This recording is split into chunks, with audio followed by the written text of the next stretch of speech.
बिस्मिल्लाहिर्रहमानिर्रहीम। कोई मुझे बता दे कि मेरी आवाज़ आप लोगों को आ रही है कि नहीं।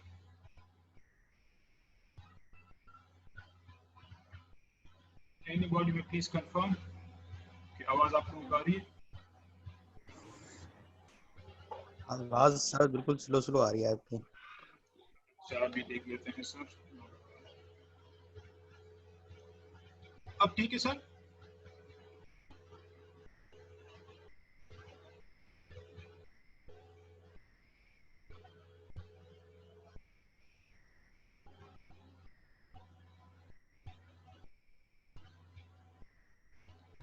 प्लीज कंफर्म कीजिएगा कि मेरी आवाज़ ठीक है।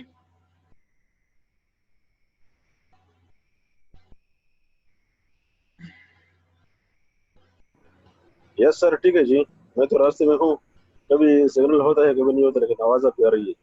थैंक यू नजीरुल्लाह साहब, थैंक यू नजीरुल्लाह साहब। जस्ट वेट करते हैं फॉर 1 more minute और उसके बाद फिर आवाज़ करेंगे।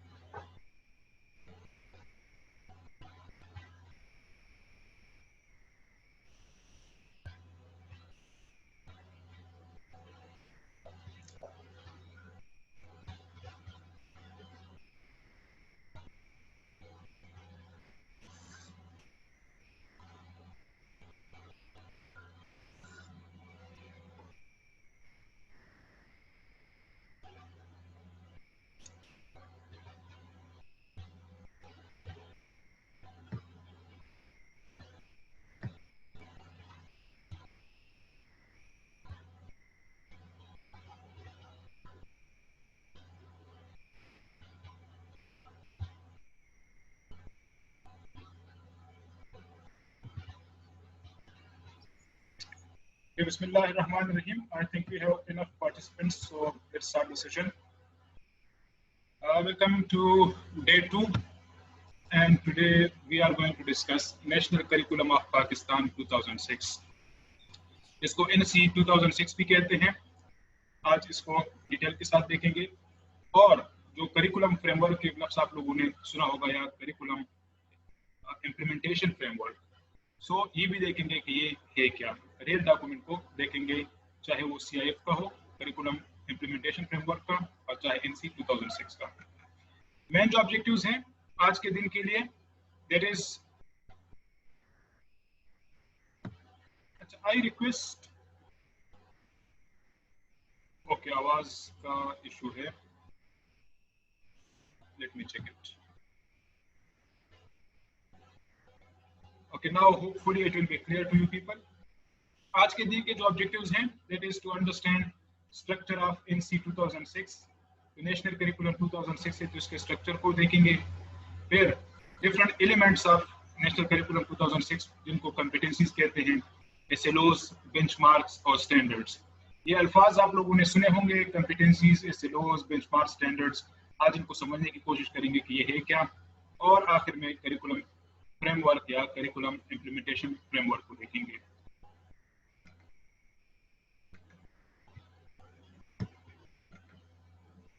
National curriculum 2006, NC 2006। Remember one thing, कल भी मैंने बताया था कि हर एक सब्जेक्ट के लिए अलग अलग करिकुलम डॉक्यूमेंट बना हुआ है। इंग्लिश के लिए अलग से, उर्दू के लिए अलग से, फिजिक्स के लिए अलग से, केमिस्ट्री के लिए अलग से, हर एक सब्जेक्ट के लिए। और कल हमने ये भी देखा कि 25 डिफरेंट करिकुलम्स बने थे। So curriculum isn't a single document, बल्कि ये हर एक सब्जेक्ट के लिए अलग अलग करिकुलम डॉक्यूमेंट है।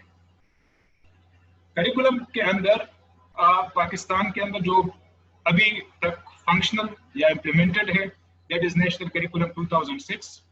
नेक्स्ट ईयर शायद SNC या सिंगल नेशनल करिकुलम इम्प्लीमेंट हो जाए, लेकिन चूंकि this one is still implemented in Pakistan, so इसके स्ट्रक्चर को देखेंगे। इसके अंदर 5 डिफरेंट लेवल्स हैं। ग्रेड 1 और 2 को लेवल 1 कहते हैं। ग्रेड 3 to 5 यानी 3, 4, 5 इन 3 क्लासों को लेवल 2 कहते हैं। Grade 6 to grade 8 that is called level 3। Grade 9 और 10 को लेवल 4 कहते हैं। लेवल 5 ग्रेड 11 और ग्रेड 12 को कहते हैं। आप लोगों ने जो पाकिस्तान के अंदर स्कूल एजुकेशन है, so that is from grade 1 up to grade 12। उसके बाद फिर कॉलेज या यूनिवर्सिटी लेवल एजुकेशन शुरू हो जाती है, या मुख्तलिफ सूबों के अंदर मुख्तलिफ नाम होंगे, लेकिन केपी के अंदर अगर देखें so elementary and secondary education so grade 1 से लेकर ग्रेड 12 तक ही है। So there are 5 levels in each curriculum, चाहे वो इंग्लिश का करिकुलम हो, चाहे उर्दू का हो, चाहे फिजिक्स का हो, सबके अंदर 5 लेवल्स हैं। और इसी के बेस पर फिर बेंचमार्क्स बनते हैं। जब बेंचमार्क्स पर हम पहुंचेंगे तो वहां पर आपको मजीद क्लैरिटी आ जाएगी कि ये लेवल्स क्यों कर रखे गए हैं। So at this stage, just remember there are 5 levels or 5 developmental levels in National Curriculum 2006. हर एक सब्जेक्ट को, चाहे इंग्लिश का हो, मैथ्स का हो, फिजिक्स का हो, हर एक सब्जेक्ट को फिर डिफरेंट की लर्निंग एरियाज में तकसीम किया गया है। यानी करिकुलम डॉक्यूमेंट के अंदर हर एक सब्जेक्ट को डिफरेंट की लर्निंग एरियाज में डिवाइड किया गया है। अगर हम इंग्लिश सब्जेक्ट को देखें सो इंग्लिश सब्जेक्ट के की लर्निंग एरियाज के लिए जो करिकुलम के अंदर नाम रखा गया है दैट इज कॉम्पिटेंसी। जबकि मैथमेटिक्स, फिजिक्स और केमिस्ट्री के अंदर के लिए जो की लर्निंग एरियाज हैं तो उनके लिए जो लफ्ज रखा गया है दैट इज स्टैंडर्ड। बायो के लिए थीम का लफ्ज इस्तेमाल हुआ है, जबकि जनरल साइंस के लिए स्टैंड का लफ्ज इस्तेमाल हुआ है। सो यहाँ से आपको जो मैं समझाना चाहता हूँ कि सबके लिए लफ्ज की लर्निंग एरिया इस्तेमाल हुआ है, की लर्निंग एरिया, लेकिन सब्जेक्ट टू सब्जेक्ट उसके लिए जो टर्म है या जो टर्मिनोलॉजी है वो चेंज है। इंग्लिश के लिए की लर्निंग एरियाज के लिए जो लफ्ज इस्तेमाल हुआ है that is competency, mathematics, physics, chemistry के लिए स्टैंड और बायो के लिए थीम। इस तरह से जनरल साइंस के लिए स्टैंड का लफ्ज इस्तेमाल हुआ है। एसएलओज या जिनको स्टैंडर्ड लर्निंग आउटकम्स भी कहते हैं, हर एक करिकुलम के अंदर हर एक की लर्निंग एरिया के अगेंस्ट फिर एसएलओ बनते हैं ग्रेड वाइज। यानी अगर ग्रेड 1 है और इंग्लिश का करिकुलम है तो इंग्लिश के करिकुलम के जो डिफरेंट की लर्निंग एरियाज है लेटर ऑन में सब आपके साथ शेयर करता हूं। मिसाल के तौर पर रीडिंग एंड थिंकिंग है, राइटिंग है, लेक्सिकल है, ये 3 की लर्निंग एरियाज है मिसाल के तौर पर। सो पहले रीडिंग के लिए 10-15 एसएलओज होंगे, फिर राइटिंग के लिए 10-15 एसएलओज होंगे और फिर लेक्सिकल एस्पेक्ट या ग्रामर वगैरह के लिए 10-15 एसएलओज होंगे। सो ग्रेड वाइज हर एक कॉम्पिटेंसी के अगेंस्ट एसएलओज होते हैं and they are called student learning outcomes. Benchmark का लफ्ज भी आप लोगों को सारे के सारे करिकुलम्स में मिलेगा। जो लेवल वाइज टारगेट्स रखे गए हैं उनको कहते हैं बेंचमार्क्स। जो ग्रेड वाइज हर एक कॉम्पिटेंसी के अगेंस्ट टारगेट्स होते हैं, ऑब्जेक्टिव्स होते हैं, दे आर कॉल्ड एसएलओज। और जो लेवल वाइज, ग्रेड वाइज नहीं, लेवल वाइज, लेवल 1 पे, लेवल 2 पे, लेवल 3 पे जो टारगेट्स रखे जाते हैं हर एक कॉम्पिटेंसी के against they are called the benchmarks. मिसाल के तौर पर अगर राइटिंग कॉम्पिटेंसी है उसके अंदर एसएलओ नंबर 1 है a child will be able to write alphabets, SLO number 2 है a child will be able to write words, then SLO number 3 है a child will be able to write a sentence, और इस तरह word alphabet से फिर word से फिर sentences और फिर पैराग्राफ तक बात पहुंच गई। ग्रेड 2 तक जब यही एसएलओ चले गए तो ग्रेड 2 पर फाइनल जो डेस्टिनेशन थी, फाइनल टारगेट जो एक सेंटेंस के अंदर रखा गया वो ये था कि a child will be able to develop a paragraph, a child will be able to develop a paragraph। अब ये एक सेंटेंस के अंदर असल में हमने सारे के सारे जो अल्फाज और जो जुमले थे और जो पैराग्राफ्स थे ये सारे के सारे कवर कर लिए और यहाँ पर एक टारगेट रखा a child will be able to develop a paragraph, then a child will be able to develop an essay, हमने लेवल 2 पे रखा, ये जस्ट एग्जांपल के लिए। So benchmarks are the target that are placed at the different developmental levels। Standard का लफ्ज अगरचे mathematics, physics और केमिस्ट्री के अंदर की लर्निंग एरिया के लिए इस्तेमाल होगा, लेकिन जब इंग्लिश के करिकुलम को हम देखेंगे इंग्लिश सब्जेक्ट के लिए स्पेसिफिकली, सो जो 12 इयर्स कंप्लीशन पर हम टारगेट रखते हैं किसी भी कंपिटेंसी के अगेंस्ट, किसी भी सब्जेक्ट में किसी भी कंपिटेंसी के अगेंस्ट, जो 12 इयर्स एजुकेशन जब बच्चा कंप्लीट करेगा तो वो किस काबिल होगा, that is called the standard. अब यहाँ से आसानी से आप समझ सकते हैं कि ग्रेड वाइज जो टारगेट्स होते हैं दे आर कॉल्ड एसिलोस, जो लेवल वाइज हमारे पास टारगेट्स होते हैं किसी भी कंपिटेंसी के against they are called the benchmarks, और जो 12 इयर्स कंप्लीशन पर बच्चा किस काबिल होगा वो जो फाइनल डेस्टिनेशन है that is called the standards. यहीं से आप ऑब्जेक्टिव्स, गोल्स और एम्स का कंसेप्ट भी समझ सकते हैं। इफ यू रिमेंबर, तो हमने जो व्हीलर का मॉडल था उसके अंदर हमने एम्स, गोल्स एंड ऑब्जेक्टिव्स देखे थे। सो जो grade wise targets they are called, ये जस्ट एक मिसाल के लिए, grade wise targets are the objectives, level wise targets are the benchmarks, and final destination, final target जो है दैट इज द स्टैंडर्ड और द एम्स। अब ये जो सारी की सारी बातें मैंने की, ये इंग्लिश करिकुलम के अंदर इसी फॉर्म में मौजूद है कि सबसे पहले की लर्निंग एरिया, फिर उसके लिए 12 साल पे बच्चा कहाँ पे पहुंचेगा वो, फिर मुख्तलिफ डेवलपमेंटल लेवल्स पर कहाँ पे पहुंचेगा, स्टैंड बेंचमार्क्स उसको कहेंगे, और जो ग्रेड वाइज उनके लिए टारगेट्स हम रखेंगे दे आर कॉल्ड द एसिलोस। अगर नीचे से जाए तो एसिलोस होते हैं, फिर बेंचमार्क्स होते हैं, फिर स्टैंडर्ड्स होते हैं, और की लर्निंग एरिया। इंग्लिश के सब्जेक्ट के अंदर जो की लर्निंग एरियाज हैं they are these 5: reading and thinking skill, key learning area 1 या competency 1, competency 2 writing skills, competency 3 oral communication, competency 4 formal and lexical aspects of language, competency 5 appropriate ethical and social development। अगर हम mathematics के curriculum को देखें उसके अंदर जो key learning areas हैं दे आर आल्सो 5, लेकिन उनके लिए जो लफ्ज इस्तेमाल हुआ है वो है स्टैंडर्ड, और जो एसएनसी है यानी अभी जो 2020 में करिकुलम बना है तो वहां पर स्टैंडर्ड का लफ्ज इस्तेमाल नहीं हुआ बल्कि स्टैंड का लफ्ज इस्तेमाल हुआ है। लेकिन चूंकि हम 2006 के करिकुलम को देख रहे हैं तो उसके हिसाब से हम इन्हीं को एक्सप्लेन करते हैं। नंबर 1 नंबर एक्यूरेशन है, फिर अलजेब्रा है, मेजरमेंट एंड ज्योमेट्री है, इंफॉर्मेशन हैंडलिंग है, रीजनिंग एंड लॉजिकल थिंकिंग है। So these are the key learning areas. इस तरह बायो को देखें सो उसके अंदर जो की लर्निंग एरियाज हैं study of life and biodiversity है, सेल बायोलॉजी है, life processes, continuity, ecology and application of biology. यहाँ पर ग्रेड 9 और 10 के लिए नंबर ऑफ पीरियड्स भी रखे गए हैं कि कौन कौन से कंसेप्ट के लिए कितने कितने पीरियड्स, और जो 11 एंड 12 ईयर है या first year and second year भी इसको कहते हैं, तो वहाँ पर कौन कौन से कंसेप्ट के लिए कितने कितने नंबर ऑफ पीरियड्स होंगे, ये सारी की सारी चीजें रखी गई है। अब आप देखें, ये मैंने इंग्लिश के करिकुलम से एक पेज लिया हुआ है जहां पर ये सारी की सारी चीजें जो मैंने एक्सप्लेन की।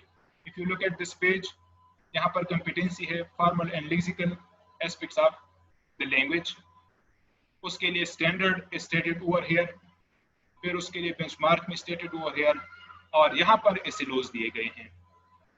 यहाँ पर आप एसिलोस की दो शक्लें देख सकते हैं, एक इस तरह से जो नीचे की तरफ बात आ रही है, और एक जो है ग्रेड वाइज ऊपर जा रही है।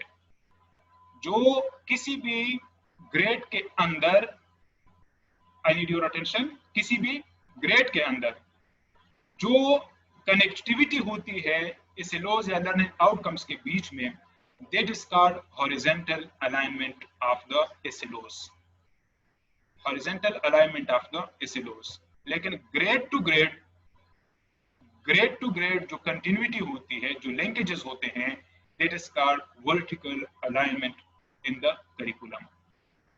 सो it is the horizontal alignment and it is the vertical alignment. सिर्फ एक मिसाल को, एक एसिलो को देख लेते हैं ताकि आपको मजीद समझ आ जाए। यहाँ पर एक एसिलो है, recognise naming words as noun, demonstrate use of some nouns with immediate and extended environment. सिर्फ आइडेंटिफिकेशन करनी थी, रिकॉग्नाइज कर रहा था नेमिंग वर्ड्स को जिनको नाउन कहते हैं। नेक्स्ट एसिलो थोड़ा डिफरेंट होगा और डिफिकल्ट होगा, identify and differentiate between countable and uncountable nouns. इसकी निस्बत ये एसिलो निस्बतन मुश्किल है, इसी को कहते हैं हॉरिजॉन्टल अलाइनमेंट। पहले आसान एसिलो, उसके बाद थोड़ा सा मुश्किल, फिर उसके बाद थोड़ा सा मुश्किल। अब इसी कंसेप्ट को नेक्स्ट ग्रेड में भी पढ़ाया गया है, इसी नाउन को नेक्स्ट ग्रेड में भी पढ़ाया गया है, ग्रेड 4 में भी, और यहाँ पर है recall and demonstrate use of more common countable and uncountable nouns from immediate and extended environment, identify and use collective nouns etc. Now over here you can see कि ये इसकी निस्बत ये वाला SLO मजीद डिफिकल्ट है. So it is called horizontal alignment and it is called vertical alignment. Same grade के अंदर horizontal alignment and grade to grade that is called the vertical alignment. अगर आप इस SLOs को देखें, it was about competency के formal and lexical aspects of the language. These are the same, almost the same picture. यहाँ पर competencies की different मिसालें दी गई हैं जिनको हम ऑलरेडी डिस्कस कर चुके हैं. अब एक रियल करिकुलम डॉक्यूमेंट को देख लेते हैं.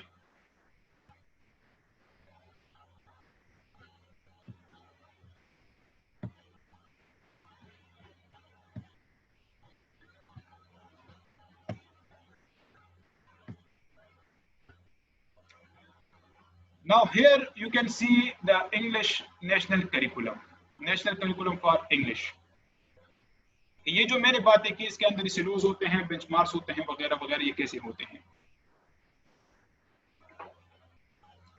National curriculum for English grade 1 था, ग्रेड 12.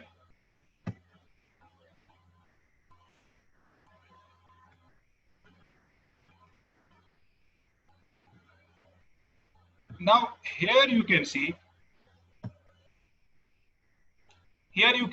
ये जो कंटेंट वाला पेज है, यहाँ से आपको पिक्चर मिलेगी कि ये कौन से मॉडल को फॉलो कर रहा है. जो पाकिस्तानी करिकुलम है ये कौन से मॉडल को फॉलो कर रहा है. कल हम मॉडल्स को पढ़ चुके हैं. So there are introduction, okay, different जो अल्फाज हैं जो मैं आप ऑलरेडी एक्सप्लेन कर चुका हूँ, competency standard, benchmark, student learning outcomes. So उनकी डिस्क्रिप्शन या डिटेल दी गई है कि ये कहते कैसे हैं.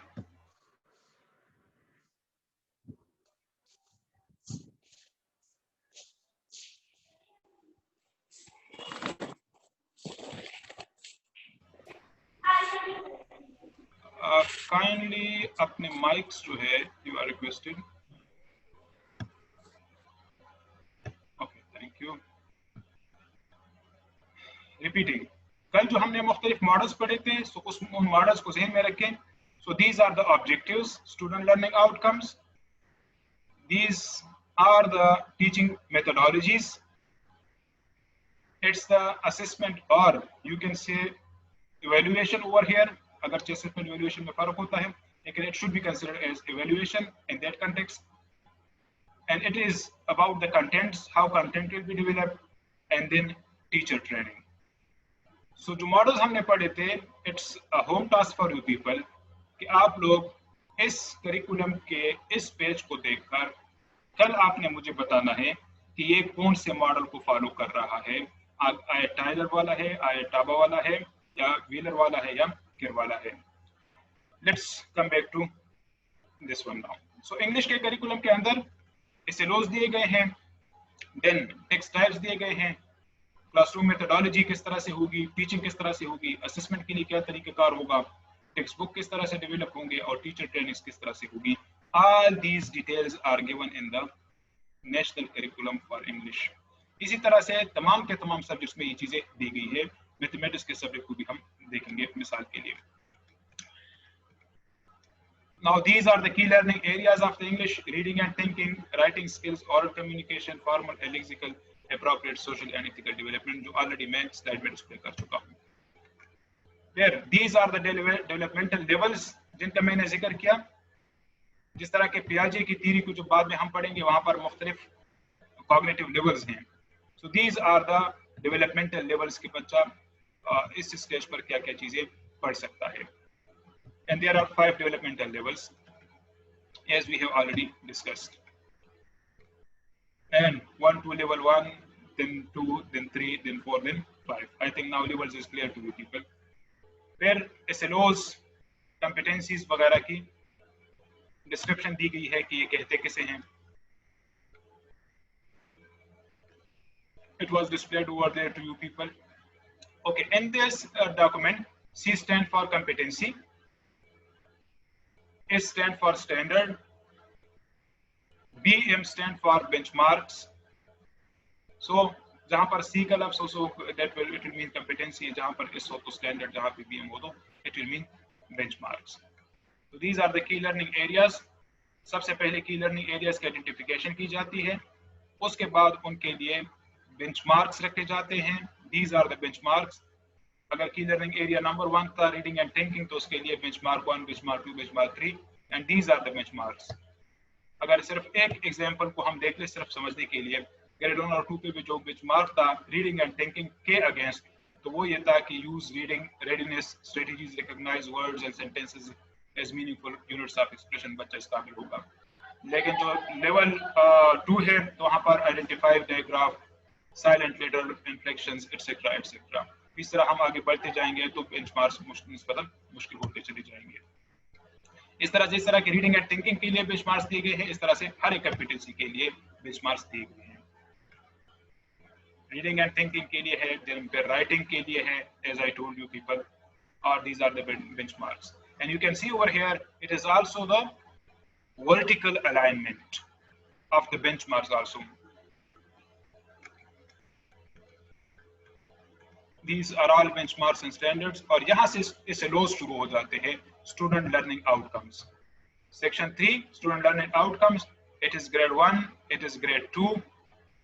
Competency हमारे पास है reading and thinking. उसके लिए जो standard है that is also stated over there.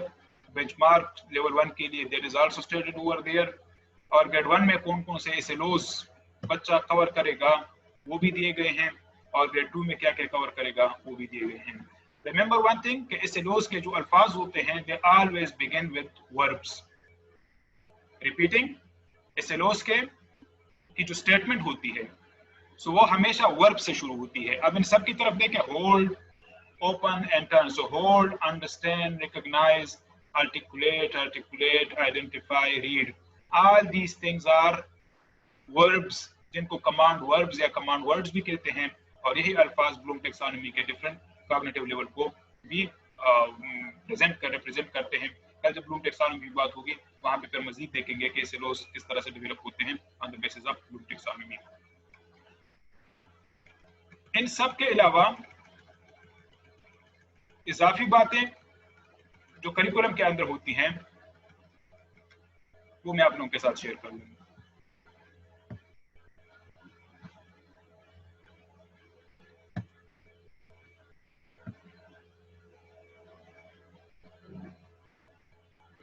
Curriculum document के अंदर क्लासरूम मेथोडोलॉजी भी होती है, असेसमेंट भी होती है. अगर इंग्लिश के करिकुलम को देखें तो text types, characteristics of a good text, और किस तरह से एक अच्छा टेक्स्ट आइटम डेवलप होता है तो वो भी होते हैं. जो टेक्स्ट बुक्स डेवलपर हैं तो उनके लिए गाइडलाइंस भी इसी के अंदर मौजूद हैं, और टीचर ट्रेनिंग के लिए मटेरियल भी मौजूद होता है. करिकुलम यानी एसएलओस के अलावा, बेंचमार्क्स के अलावा, स्टैंडर्ड्स के अलावा और कॉम्पिटेंसीज के अलावा ये इजाफी चीजें भी आप लोगों को हर एक करिकुलम के अंदर मिलेंगी. अब दोबारा से उसी डॉक्यूमेंट को देख लेते हैं कि आया जो हमने बातें की यहाँ वहां पर मौजूद भी है कि नहीं.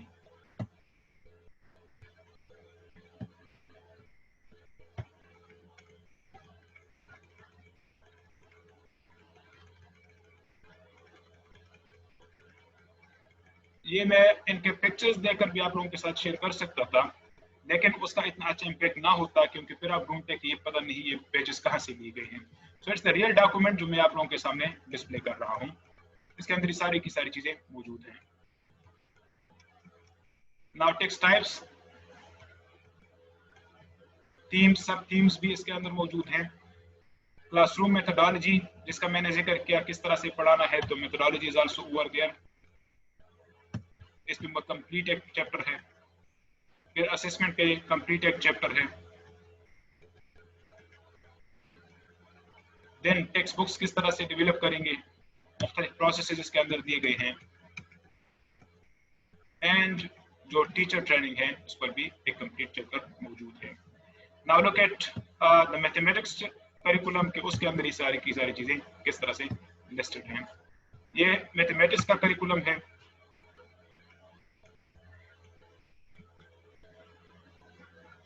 And over here also you can सी कि SLOs भी दिए गए हैं, बेंचमार्क्स भी दिए गए हैं, टीचिंग स्ट्रेटजी, टीचिंग मेथोडोलॉजी भी है, असेसमेंट भी है, टीचिंग लर्निंग रिसोर्सेज यानी टेक्स्ट बुक्स वगैरह किस तरह से डेवलप करना है तो वो भी है, और जिन्होंने करिकुलम को डेवलप किया था तो उनकी डिटेल भी है। तो यहाँ से भी जो मुख्तलिफ मॉडल्स थे उनको स्टडी करके आपने ये भी देखना है कि कौन से मॉडल को फॉलो किया गया है। दीज आर द स्टैंडर्ड्स और द की लर्निंग एरियाज। इसी तरह से वहां पर भी बेंचमार्क्स थे और यहाँ पर भी बेंचमार्क्स हैं हर एक कंपिटेंसी के अगेंस्ट। इट्स द सॉरी यहाँ पर जो कि मैथमेटिक्स है तो स्टैंडर्ड का लफ्ज इस्तेमाल करेंगे हर एक स्टैंडर्ड के अगेंस्ट।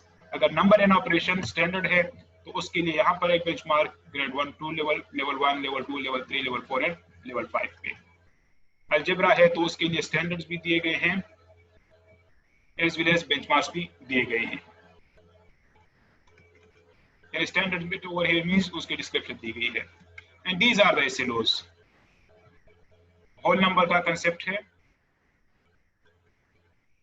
और नंबर्स के लिए कंसेप्ट और नंबर 0 9 और these are the SLOs। Identify number 0, यहाँ पर भी आप देख सकते हैं कि आइडेंटिफाई, रीड, राइट, मेल, ये असल में डायरेक्शन देते हैं कि अपने बच्चों से करवाना क्या है। सो over here now I think you are crystal clear कि करिकुलम डॉक्यूमेंट के अंदर कौन कौन सी चीजें मौजूद होती हैं। अब करिकुलम डॉक्यूमेंट के साथ साथ एक और चीज भी है जिसको करिकुलम इम्प्लीमेंटेशन फ्रेमवर्क कहते हैं या CIF। CIF stand for curriculum implementation framework. ये डॉक्यूमेंट तो बन गया,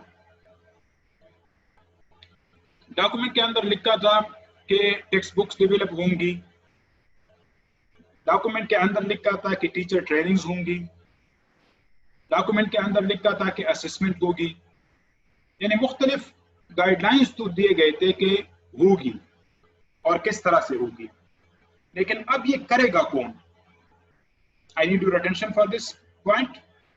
यानी करिकुलम के डॉक्यूमेंट को हमने देखा जहां पर SLOs दिए गए थे, लर्निंग आउटकम्स दिए गए थे।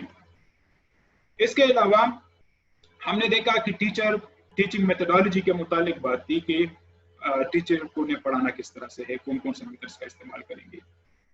इसके अलावा वहां पर यह था कि टेक्स्ट बुक भी जो भी बंदा डेवलप करेगा तो उनके लिए गाइडलाइंस दी गई थी, या टीचर्स के लिए अगर रिसोर्स मटेरियल्स हैं तो उनकी डिटेल दी गई थी। लेकिन अब ये करेगा कौन और किस तरह से होगा? तो ये किस तरह से होगा और करेगा कौन, तो उसके लिए फिर करिकुलम इम्प्लीमेंटेशन फ्रेमवर्क बनता है जहां पर एक्शन प्लान्स बनते हैं। एक्शन प्लान से मुराद ये है, एक्शन प्लान असल में हर एक एक्टिविटी के लिए बनता है जहां पर डिटेल होती है कि क्या होगा, कौन करेगा और ये कब करेगा, टाइमलाइन भी उसके अंदर मेंशन होती है। अब करिकुलम इम्प्लीमेंटेशन फ्रेमवर्क के अंदर आप लोगों को जो चीजें मिलेंगी वो ये है कि करिकुलम डॉक्यूमेंट तो चले बन गया, नेशनल करिकुलम 2006 करिकुलम तो बन गया, लेकिन एक बात है कि ये लोगों तक कौन पहुंचाएगा, इसके डिसेमिनेशन कौन करेगा। सो CIF के अंदर बाकायदा से एक एक्शन प्लान दिया गया है कि ये रिस्पॉन्सिबिलिटी किस बंदे की होगी कि करिकुलम डॉक्यूमेंट को वो सब तक पहुंचाए ताकि सबकी दस्तरस में हो। इसी तरह से इस करिकुलम डॉक्यूमेंट के अंदर तो जस्ट SLOs हैं। अब जो टेक्स्ट बुक्स बनेंगे तो टेक्स्ट बुक्स कौन बनाएगा, कब बनाएगा और कैसे बनाएगा, पूरा का पूरा प्रोसेस, क्योंकि टेक्स्ट बुक के भी फिर डिफरेंट स्टेप्स हैं या स्टेजेस हैं।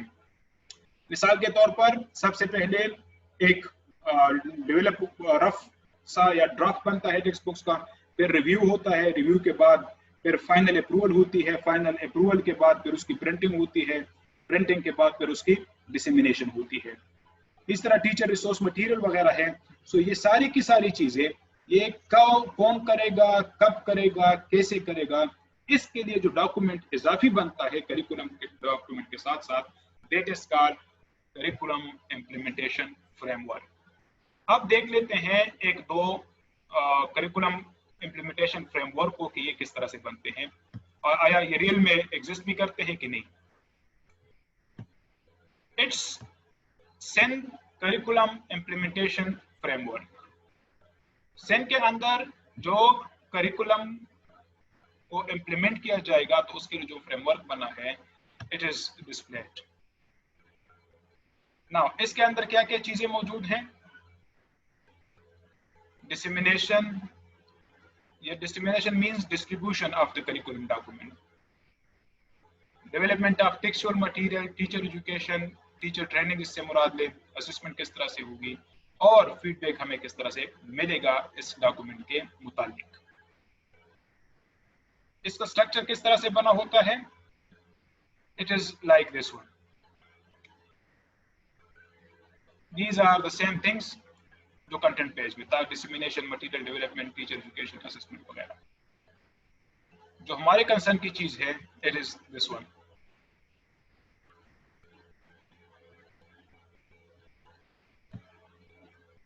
अब इस डॉक्यूमेंट की तरफ देखें। So over here you can C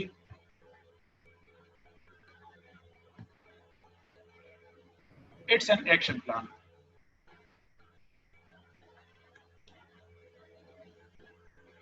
main बात क्या थी? डिसेमिनेशन था, डिस्ट्रीब्यूशन थी ऑफ द करिकुलम डॉक्यूमेंट के, इसको डिस्ट्रीब्यूट किस तरह से करेंगे।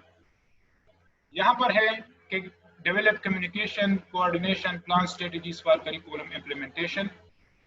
ये मेन जो है स्ट्रेटजी थी। इसके लिए जो मुख्तलिफ एक्टिविटीज ये थी कि टेक्निकल कमेटी बनाएंगे, फिर मीटिंग्स रखेंगे, फिर अप्रूवल देंगे इसके लिए, फिर नोटिफिकेशन करेंगे, फिर इसके लिए इंडिकेटर जो बनाए गए कि कमेटी भी बन गई और मीटिंग्स भी कर लिए गए, उनकी तादाद कितनी थी, यानी जे इसको टिक करते जाएंगे।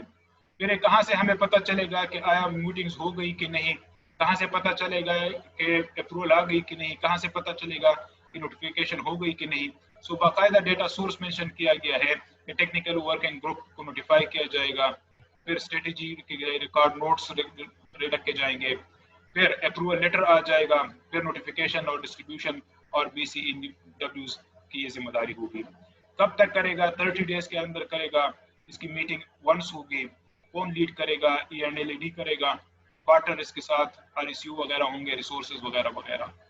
Now over here you can सी कि एक कंप्लीट एक्शन प्लान होता है हर एक स्ट्रेटेजी के लिए। It is strategy number 1। Then strategy number 2 is prepare, notify, phase wise curriculum implementation schedule, upload curriculum documents website. अगर चाहिए आप लोगों के लिए शायद थोड़ा कंफ्यूजिंग इस सेंस में हो कि आपने शायद इस पे काम ना किया हो, लेकिन एक इससे आगे जो टेक्स्ट बुक डेवलपमेंट है उसको देख लेते हैं। सो वहां से आपको क्लियर पिक्चर आ जाएगी कि ये है क्या। अगर टेक्स्ट बुक डेवलपमेंट है तो सबसे पहले review, develop policy on text book and learning material for same. सबसे पहले पॉलिसी डॉक्यूमेंट को स्टडी करेंगे, किताबें जब बनाएंगे तो किस तरह से बनाएंगे, number 1। Number 2, develop quality standards, indicators text book के लिए, फिर इंडिकेटर्स बनाएंगे। फिर टेक्स्ट बुक के लिए एक शेड्यूल बनाएंगे, किस तरह से डेवलप होगा। फिर रिसोर्स मटेरियल्स उसके लिए डेवलप करेंगे। फिर advertise the text book develop process according to schedules, फिर उसकी एडवर्टाइजमेंट भी होगी। फिर पब्लिशर्स वगैरह के लोगों के नाम वगैरह को शॉर्टलिस्ट करेंगे।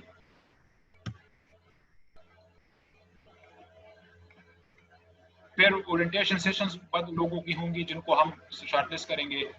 नाउ ये सारी की सारी एक्टिविटीज और एंड तक जो है फिर वो डिसेमिनेशन भी है कि ये जब बन गया डॉक्यूमेंट करिकुलम ये सॉरी टेक्स्ट बुक जब बन गया तो उसकी अप्रूवल भी आ गई और फिर प्रिंटिंग भी हो गई, फिर डिस्ट्रीब्यूशन तक बात पहुंच गई। शुरू से लेकर आखिर तक जितनी भी activities text book development process के अंदर है तो सारी की सारी लिस्टेड डाउन, फिर उनके लिए एक्टिविटीज, फिर इंडिकेटर्स, देन कहाँ से पता चलेगा कि ये चीज हो गई कि नहीं, फिर ये कब तक करेगा, इसके लिए टाइमलाइन भी कि 15 दिन में होगा, 20 दिन में होगा, कितने दिन के अंदर होगा, फिर ये 1 दफा होगी, 2 दफा होगी, 3 दफा होगी वगैरह वगैरह। और कौन करेगा, इसके लिए रिस्पॉन्सिबिलिटी टेक्स्ट बुक बोर्ड की होगी, सेंट टेक्स्ट बुक बोर्ड STBB, और इसके लिए पार्टनर्स ये होंगे वगैरह वगैरह। सो करिकुलम इम्प्लीमेंटेशन फ्रेमवर्क के अंदर डिटेल में चीजें मौजूद होती हैं और वो कौन कौन सी चीजें हैं, let me share with you once again. जिस तरह की ये सिंध के लिए बना हुआ है इस तरह पंजाब के लिए भी बना हुआ है। सो जस्ट एक कंपेरेटिव आप देखें तो स्टडी के लिए मैं शेयर कर लूँ कि ये है करिकुलम इम्प्लीमेंटेशन फॉर पंजाब जो 2014 में बना था, और इसके अंदर तकरीबन वो सारी की सारी बातें मौजूद हैं जो सिंध वाली में मौजूद थी। यहाँ पर भी सारे की सारी चीजें हैं, करिकुलम इम्प्लीमेंटेशन फॉर पंजाब है, डिसेमिनेशन है, टेक्स्ट बुक डेवलपमेंट है, टीचर ट्रेनिंग किस तरह से होगी, असेसमेंट किस तरह से होगी, फीडबैक, और फिर आखिर में वो इवेल्युएशन का जिक्र था। यहाँ पर लफ्ज इस्तेमाल हुआ है कि प्रिंसिपल्स ऑफ करिकुलम मॉनिटरिंग का आया, ये प्रॉपर तरीके से हो रहा है कि नहीं। जहाँ जिस तरह के वहाँ पर मुख्तलिफ एक्शन प्लान्स बने थे, तो यहाँ पर भी सारों के लिए एक्शन प्लान्स बने हुए हैं। एक मैं जस्ट रेफरेंस के लिए आप लोगों के साथ शेयर कर लूँ।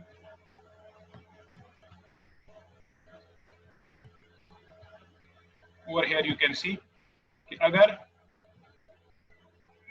डिसेमिनेशन की बात है तो मुख्तलिफ जो एक्टिविटीज है वो, फिर सब एक्टिविटीज, फिर उसके लिए इंडिकेटर्स, फिर टाइम फ्रेम वगैरह वगैरह। So it's a complete document which give you more information about the curriculum document. So now I think it's clear to you people कि curriculum implementation framework के अंदर कौन कौन सी बातें मौजूद होती हैं। So let's resume. Curriculum implementation framework में आपके पास जो बातें हैं, डिसेमिनेशन किस तरह से होगी, टेक्स्ट बुक किस तरह से डेवलप होगा, रिसोर्स मटेरियल किस तरह से डेवलप होंगी, टीचर एजुकेशन किस तरह से होगी, और इवैल्यूएशन किस तरह से होगा। It's over from my side, क्योंकि just 2 minutes remaining, so let's take a break of 10 minutes, और 10 minutes के बाद I will share in the group जो ID और पासवर्ड वगैरह है। After 10 minutes you people are requested to join again. Thank you so much. Allah Hafiz.